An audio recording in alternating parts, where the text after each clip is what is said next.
Pozdravljeni. Moje ime je Eva Zavrl in prihajam z Fakultete za strojništvo na Univerzi v Ljubljani. Zaposlena sem na evropskem projektu programa financiranja Horizont 2020 z imenom HART. Tema moje doktorske naloge se nanaša na eno iz problematik projekta, vendar je zaradi kompleksnosti sistema pripravljena posebej za reševanje pregrevanja poslovnih stavb skeletne gradnje. Ali ste vedeli, da stavbni sektor predstavlja kar 40% končne rabe energije? In ali ste vedeli, da scenariji za Evropo napovedujejo, da bo leta 2050 raba energije za hlajenje večja kot za ogrevanje stavb? Stavbe skeletne gradnje imajo z lahko toplotno izolacijo kot pretežnim materialom v stavbnem ovoju nizko sposobnost akumuliranja toplote in tako hitre toplotne odzive. Potrebno jih je prenoviti. Stavbe so običajno hlajene z aktivnimi sistemi, kot so klimatske naprave, ki za svoje delovanje porabljajo električno energijo. Lahko pa jih hladimo tudi pasivno, to je z uporabo fazno spremenljivih snovi. Fazno spremenljive snovi, ali angleško phase change materials, imajo visoko sposobnost akumulacije toplote v temperaturnem rangu fazne spremembe. Toploto, shranjeno v času spremembe faze snovi, imenujemo latentna toplota.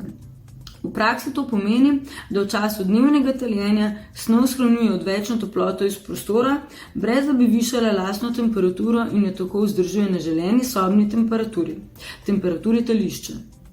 Po noči, ko temperatura okolice pade, se material steljuje in toploto vrača nazaj v prostor.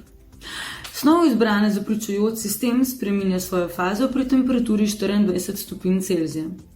Izkušnje so pokazale, da se zaradi nizkih temperaturnih razlik med prostorom in okolico ter kratkimi strjevalnimi cikli snovi v poletnem času slabše strjujejo. Zato je strjevanje potrebno pospešiti s prisilno konvekcijo.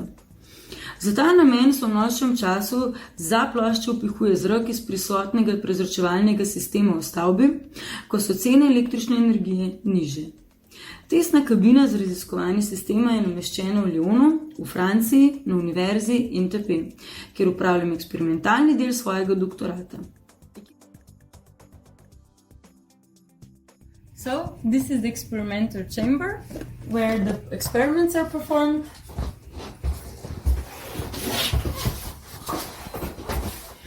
Here you may see the phase change material plates attached to the wall and to the ceiling.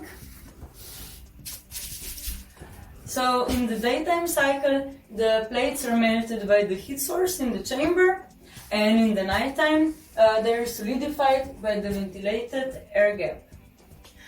The air is blown through the bottom of the linear diffuser to the top of the wall and exhausted all the way through the ceiling.